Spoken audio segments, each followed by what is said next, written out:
अस्सलाम वालेकुम my YouTube family, कैसे हैं आप सब लोग। तो आज की वीडियो जी बहुत ही इन्फॉर्मेटिव होने वाली है मेरे उन सारे दोस्तों के लिए जो अमेरिका आने का प्लान कर रहे हैं या जिनका वीज़ा प्रोसेस में है, जो बिल्कुल आने वाले हैं और तैयारी कर रहे हैं और वो सोच रहे हैं कि थोड़ी सी उनको गाइडलाइन मिल जाए कि अमेरिका जा रहे हैं तो उनका कितना बजट उनको चाहिए for the first few months. क्योंकि यहाँ आते ही को बहुत ही लकी होंगे तो जिनको बना बनाया सेटअप मिल जाएगा, वरना आप अगर एज अ कपल आ रहे हैं, दो मियाँ बीवी आ रहे हैं, तो आपको आके यहाँ पे फ्रॉम स्क्रैच स्टार्ट करना पड़ेगा क्योंकि इतनी ज़्यादा हेल्प अवेलेबल नहीं होती है। तो उस हिसाब से है। तो ये जो भी मैं आपके साथ चीज़ें शेयर करूँगी ये मैंने फॉर कपल की हैं, बच्चों वालों के लिए नहीं है। जिनके साथ उनके बच्चे हैं वो इसमें फिर प्राइस को ऐड ऑन करते जाएंगे क्योंकि बच्चों की रिक्वायरमेंट्स अलग होती हैं। और अगर बहुत छोटे बच्चे हैं तो फिर और ज़्यादा मसला ख़राब होता है क्योंकि बच्चों के डायपर्स और उनका फार्मूला दूध जो है वो सब बीच में डालना पड़ेगा और वो काफ़ी एक्सपेंसिव चीज़ें होती हैं, वो भी साथ साथ डिस्कस करते हैं।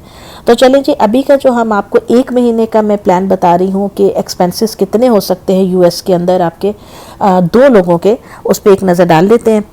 तो सबसे पहली बात तो ये कि आपके एक्सपेंसेस अगर देखा जाए तो वहीं से स्टार्ट हो जाते हैं जब आप अमेरिका की वीज़े के लिए अप्लाई करते हैं, क्योंकि आप लोगों के पैसे लगते हैं वीज़ा प्रोसेस के लिए, सारे एम्बेसियों के चक्कर, वीज़े की फ़ीस और ये वो जहाज़ की टिकट, वो सारा तो आप खुद से अपना कैलकुलेट करके रखें कि आपका बजट में से वो कितना निकलेगा।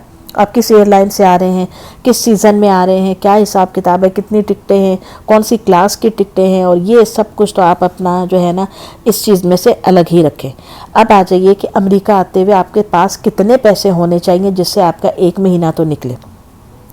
सबसे पहली ज़रूरत होती है रेंट की। आप यहाँ पे आते हैं, आपको रिहाइश की बहुत सख्त ज़रूरत होती है। उसके लिए 2 लोगों के लिए एक स्टूडियो अपार्टमेंट बहुत होता है, 1 बेडरूम वाला, उसमें किचन होता है, छोटा सा लिविंग एरिया होता है। तो आपको जो है वो तकरीबन $1500 उसके लिए चाहिए रेंट के लिए। अब वो बात एक अलग बहस है कि आपको फुली फर्निश्ड वो मिलता है या खाली मिलता है। अगर खाली मिलता है तो उसमें आपको चीज़ें डालनी होंगी, तो उसका फिर आप एक्स्ट्रा पैसे जो है समझ लें, आपको जो गद्दा बेड ये वो चीज़ें वो अलग चीज़ है। तो ये $1500 में इस हिसाब से करूँ कि जिसमें आपको थोड़ा बहुत फर्नीचर लगा हुआ मिल जाए, जिसमें कम से कम बेड तो लाजमी ही हो। तो $1500 आप कर लीजिए अपना रेंट, किराया हो गया आपका। दूसरी चीज़ आ जाती है बिल। बिल आपने देना ही देना है, आप महीना वहाँ पे रह रहे हैं। कुछ अपार्टमेंट्स के अंदर, कुछ बिल्डिंग्स के अंदर वो लोग हीटिंग इंक्लूड करते हैं, पानी इंक्लूड होता है, सिर्फ आपको बिजली का देना होता है। तो इन केस अगर आप किसी ऐसे अपार्टमेंट में रह रहे हैं जहाँ पे सिर्फ आपको बिजली का बिल देना है, तो बहुत भी खींचें तो आप $100 महीने का तो समझ लें आपका बिजली का बिल जाएगा ही जाएगा। अब आ जाए ग्रोसरीज के ऊपर। इंसान है, खाएंगे पिएंगे, दूसरे मुल्क में आए हैं, 1000 तरह की चीज़ें ऐसी होती हैं जो हमने अपने मुल्कों में नहीं देखी होती। उनमें इतनी ज़्यादा अट्रैक्शन होती है कि इंसान कहता है थोड़ा बहुत तो चख ही लेना चाहिए। अगर आप वो सब चीज़ें भी निकाल दें और बेसिक ग्रोसरीज करते हैं तब भी आपका $400 400 पर मंथ से कम आपकी ग्रोसरीज नहीं आने वाली हैं। इसलिए क्योंकि महंगाई बहुत है। एक डब्बा रोटी $4 की यहाँ पे मिल रही है, आपको लेनी है चीज़ें, आपको अंडे लेने हैं, चीज़ें लेनी है, तो ज़ाहिर सी बातें आएगी। अगर आप वेजिटेरियन हैं तो भी आपकी सब्जियाँ आएंगी, आपके फल फ्रूट आएंगे, आप अपना सोया ख़रीदेंगे, मशरूम्स ख़रीदेंगे, ज़ाहिर है अपनी प्रोटीन की वो ज़रूरत तो पूरी करनी है, दालें लेनी है, चावल होते हैं। तो अगर आप वेजिटेरियन नहीं हैं तो फिर आपको हलाल गोश्त भी लेना होगा। अगर आप हलाल नहीं भी खाते तो मीट लेना होगा, मछली लेनी होगी, देसी दुकान पे जाना पड़ेगा, अपने मसाले लेने पड़ेंगे, 100 तरह की चीज़ें होती हैं। तो बहुत भी ज़्यादा हाथ रोक रोक के भी अगर करें तो $400 तो जो है वो आपका कहीं भी नहीं गया है। अच्छा जी, अब आ जाए गाड़ी के ऊपर, क्योंकि यहाँ मौसम बहुत हार्ड होता है, गाड़ी के बगैर आपका गुजारा नहीं है। पाकिस्तान इंडिया की तरह यहाँ बसें वैगनें नहीं चलती हैं, रिक्शे नहीं चलते हैं, टैक्सियाँ नहीं चलती हैं, बहुत एक्सपेंसिव है। सिटी की बस चलती है, उसके अपने स्टॉप्स बने होते हैं, लेकिन यहाँ पे इतनी सर्दी पड़ती है कि अगर आपने सुबह 7 बजे कहीं जाना है तो अगर आपको वहाँ पे खड़ा होना है स्टॉप पे तो 100% चांस है कि आप फ्रीज़ी हो जाएंगे क्योंकि ठंड बहुत सख्त होती है। और जब हम ऐसे गर्म मुल्कों से आए होते हैं तो हमारे लिए क़यामत से कम वो चीज़ नहीं होती। तो नाना करते भी गाड़ी तो आपको लेनी पड़ेगी। अगर आप एक गाड़ी बहुत ही को थकी हुई लेते हैं, मतलब होंडा सिविक लेते हैं पुरानी चली हुई, तो आपको 13,000 12,000 की तो वो लाजमी मिलेगी। डॉलर्स की बात करूँ, 12-13,000 में तो आप उसको फाइनेंस करवाते हैं अगर गाड़ी को अपने पासपोर्ट दिखा के या वो करके, तो उसकी मंथली पेमेंट जो है वो आपकी $250 से $300 के दरमियान बनेगी। ठीक है, आपको वो देनी पड़ेगी। उसके अलावा आपको कार इंश्योरेंस लेनी पड़ेगी, जो बहुत ही थकी हुई कार इंश्योरेंस है वो $35 पर मंथ से कम नहीं है। और अच्छा, अब आपने होंडा सिविक गाड़ी ले ली, अब उसकी टैंकी जो है, जो फ्यूल टैंक है, ऑयल टैंक, वो तकरीबन 12.4 गैलन का एक टैंक होता है, 12.4 गैलन का। तो अगर आप जो है उसमें गैस भरवाते हैं, अपनी गाड़ी के टैंक फुल कराते हैं, तो आपकी जो है $50 की गैस में टैंक फुल होगा। तो कम से कम, अब डिपेंड करता है आपकी ड्राइविंग कितनी है, आप जॉबें ढूंढ रहे हैं, आपको इंटरव्यू के लिए जाना है, आपको अपने मज़ीद एम्बेसी के काम करने हैं आपकी वीज़ा से रिलेटेड, तो आप गाड़ी पे जाएंगे, पेट्रोल तो खर्च होगा ना, आप ग्रॉसरीज करने जा रहे हैं, सब कुछ कर रहे हैं। तो समझ लें कि अगर आप 2 दफ़ा अपना टैंक फिल कराते हैं तो $100 की गैस तो आपकी ये गई।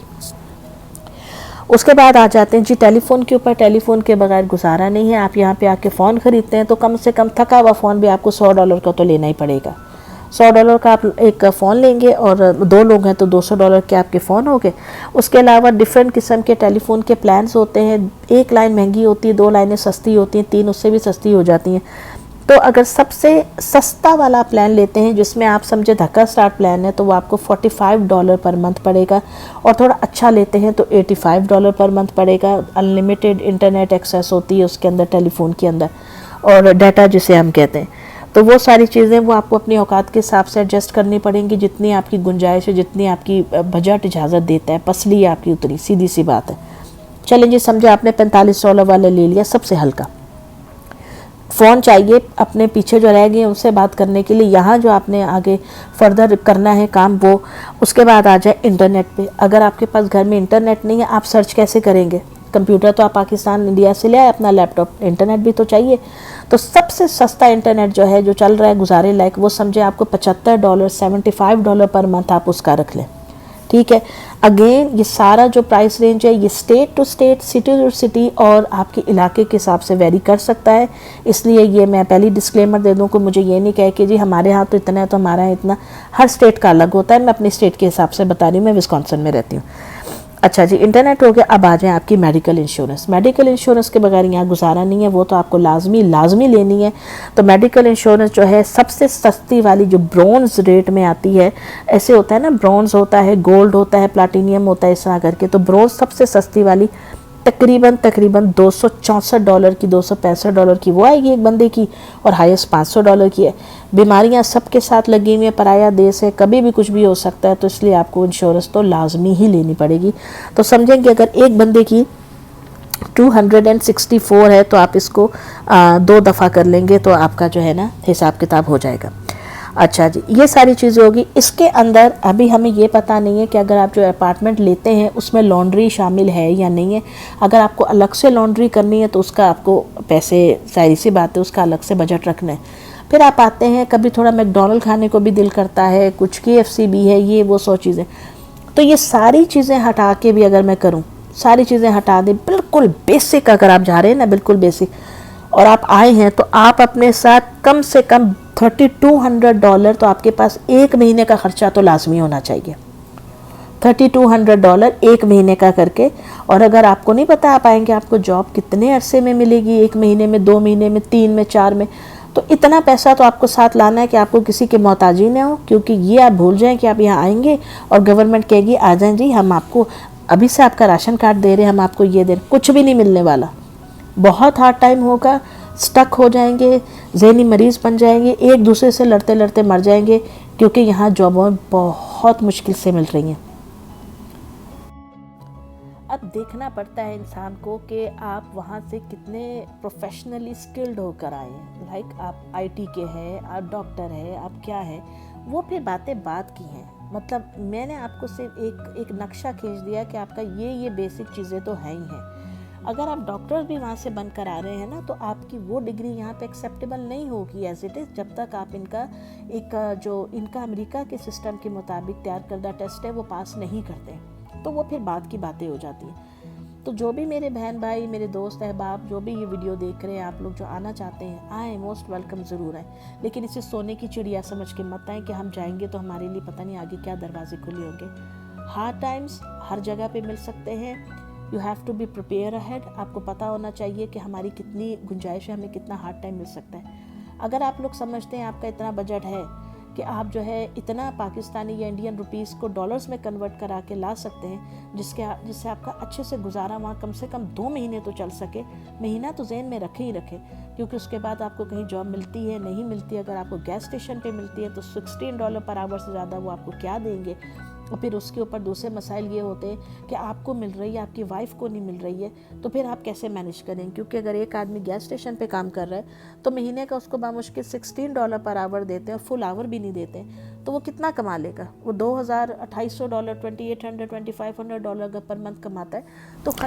तो खर्चा भी तो आप देखिए ना, फिर आपका 3,100 3,100 से ऊपर तो आपका खर्चा हो रहा है। तो इसका मतलब आपको फिर जो सैलरी मिल रही है उससे भी ऊपर आपको पैसे डालने पड़े। हाँ, अगर दोनों को जॉब मिलती है तो फिर एक गाड़ी है तो फिर कितना एडजस्टमेंट होगी। यानी कि ये ऐसी बातें हैं जो बहुत से लोग पहले नहीं सोचते हैं, या जो यहाँ पे रहने वाले होते हैं क्योंकि वो फुल्ली एडजस्ट होते हैं, वो उनको कह देते हैं हाँ जी आप आ जाएँ, सब कुछ सही हो जाएगा। आप लोग अपना घर बार छोड़ के, अपना देश छोड़ के आ रहे हैं परदेश में। यहाँ पे आके आपको क्या क्या सख्तियाँ झेलनी है, क्या करना है, इसके बारे में पूरी आप जो है वहाँ से बैठ के रेकी करके आए, समझ लें, आप इन्वेस्टिगेशन कर लें, जो भी कह लें आप, इसको अच्छे से आपको पता होना चाहिए कि जब हम परदेश में जा रहे हैं हमें किन किन हालात का सामना करना होगा। कभी किसी के कंधे पे रख के बंदूक मत चलाएं, क्योंकि मोस्ट ऑफ द टाइम ऐसा होता है कि वैसे तो बहुत सारे हमारे रिश्तेदार होते हैं, कहते हैं आ जाएँ हम आपको सपोर्ट करेंगे ये वो, लेकिन हकीकत कुछ और होती है।